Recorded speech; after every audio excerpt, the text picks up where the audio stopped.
Study site. तो हमारा अगला अगला चैप्टर है वो है एनालिटिकल पैराग्राफ। देखिए एनालिटिकल पैराग्राफ क्या होता है, कुछ क्लू दिया हुआ रहता है, चाहे वो चार्ट के रूप में हो, चाहे बार ग्राफ के रूप में हो, चाहे पाई चार्ट के रूप में हो। तो उस तरह के हमें चाहे कोई सर्वे करके दिया गया हो तो वो हमें दिया हुआ रहता है और उसके आधार पर हमें उसे एक्सप्लेन करना होता है। जब हम उसे एक्सप्लेन करते हैं तो वो एनालिटिकल पैराग्राफ बन जाता है। तो एनालिटिकल पैराग्राफ में सॉल्व करने के कुछ तरीके होते हैं जिससे आसानी से सॉल्व कर सकते हैं। सबसे पहले क्या, जो क्वेश्चन में जो इन्फॉर्मेशन दी गई रहती है उसमें हम बिलो या एबव जो लिखा रहता है उसे हटा दें, हटाकर अगर हम उसको सीधे लिख देते हैं तो वो हमारा इंट्रोडक्शन हो जाएगा, वो हमारा इंट्रोडक्शन होगा। और इंट्रोडक्शन को हम ऐसे भी लिख सकते हैं, the chart describes the line graph shows the pie chart illustrate, ऐसे करके हम लिख सकते हैं। और लिखने के बाद वो हमारा क्या हो गया, इंट्रोडक्शन हो गया। फिर इंट्रोडक्शन लिखने के बाद हम एक लाइन के गैप देंगे और गैप देने के बाद या एक लाइन के गैप ना देके सीधे पैरा चेंज कर देंगे। दूसरा क्या है, right down every information visible to you, जो भी इन्फॉर्मेशन उस चार्ट में या उस बार ग्राफ में जो भी इन्फॉर्मेशन दिया गया है उस इन्फॉर्मेशन को हमें एज इट इज़ लिख देना है। जो दिया रहा है, कैसे बढ़ रहा है कैसे घट रहा है वो सब हम एज इट इज़ लिख देंगे। लेकिन ध्यान ये रखना है कि कभी भी हम उसमें आई बी दे अस आवर देयर ये सब का हम यूज बिल्कुल नहीं करेंगे, क्योंकि हम खुद से कोई चीज़ अपना ओपिनियन वहाँ पर नहीं रखना है। जो चार्ट या जो ग्राफ बता रहा है बस उसी को हमें वहाँ पर लिखना होता है। तो उसके जगह पर हम क्या लिख सकते हैं, हम लिख सकते हैं अकॉर्डिंग टू द चार्ट या अकॉर्डिंग टू द सर्वे या the chart says the chart depicts, ये सब हम लिख सकते हैं। फिर हम क्या करते हैं, ये जो होना चाहिए वो एक ना क्रम में होना चाहिए। सबसे पहले इंट्रोडक्शन लिखे, फिर हम पैराग्राफ चेंज करेंगे, फिर बॉडी लिखेंगे और बॉडी लिखेंगे, फिर बॉडी लिखने के बाद फिर पैराग्राफ चेंज करेंगे, तब कंक्लूजन लिखेंगे। कंक्लूजन क्या होना चाहिए, 2 से 3 लाइन का मात्र कंक्लूजन होना चाहिए। और उस कंक्लूजन में हम बस जो चीज़ें हमें स्पष्ट रूप से ओवरऑल उस ग्राफ में या ओवरऑल उस चार्ट में जो हमें दिखाई दे रहा है बस उसी को हमें यहाँ पर लिख देने होते हैं। और हम लास्ट में ये शब्द का भी यूज कर सकते हैं कि overall the chart depicts that, ऐसे करके, या overall the chart illustrate that, ये सब करके, ठीक है, कि कौन चीज़ का कितना बढ़ रहा है किससे घट रहा है। तो आइए हम इसका एक एग्जाम्पल के जरिए देख लेते हैं। यहाँ पर एक एग्जाम्पल दिया हुआ है, the graph given shows estimated sales of gold in Dubai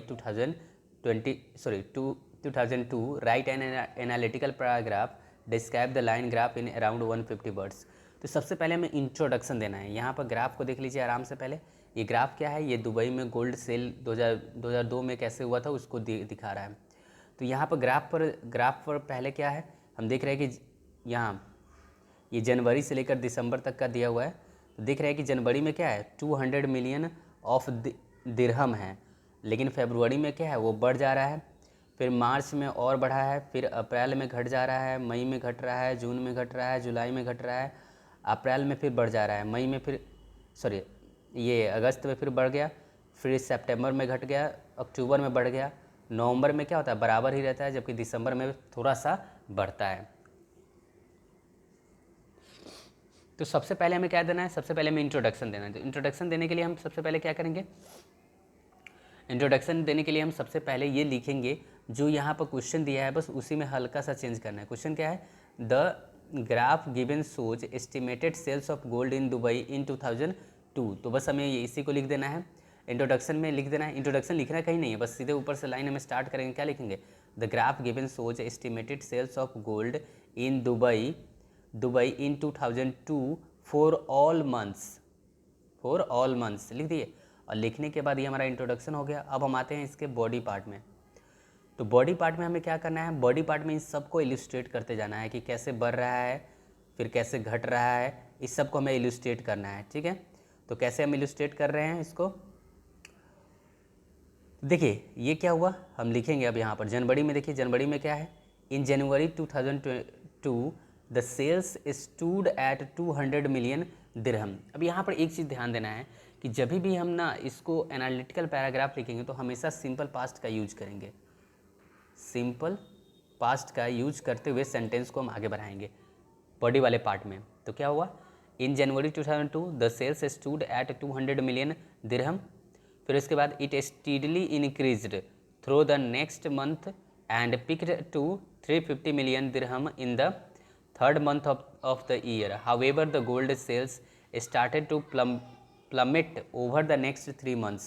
इतना हार्ड, इतने वर्ड में हमें लिखने की कोई खास ज़रूरत नहीं है, बस सीधे हम ये लिखेंगे इन January 2002 the sales stood at 200 million dirham, and then in February it goes to 225 million, and again in March it goes optimum value 350 million of dirham. यहाँ तक लिखेंगे, फिर उसके बाद लिखेंगे then it constantly decreased, then its value constantly decreased, and in April इतना, मई इतना, जून इतना, जुलाई इतना, ये सब हम यहाँ पर लिख देंगे और लिख कर लास्ट में हम इसको बढ़ाते चलेंगे आगे की तरफ। तो फिर कहाँ आए, plummet over the next 3 months and hit 110 million dirham in the month of July unexpectedly, जुलाई में आकर यहाँ तक आ गया। अप्रैल, फिर उसके बाद अगस्त में क्या है, बढ़ जा रहा है। Unexpectedly the sales double in August before coming down to the same level as in July for the month of September. For the next 2 months of the year the gold sales leveled of the 180 million dirham and then slightly increased in December. बस ये हमारा body part हो गया। Body part में बस अपने मन से जो भी दिखाई देना बस वो लिख देना है और कुछ इसमें नहीं करना। अब आते हैं हम कंक्लूजन पर। कंक्लूजन हमारा क्या होगा यहाँ पर,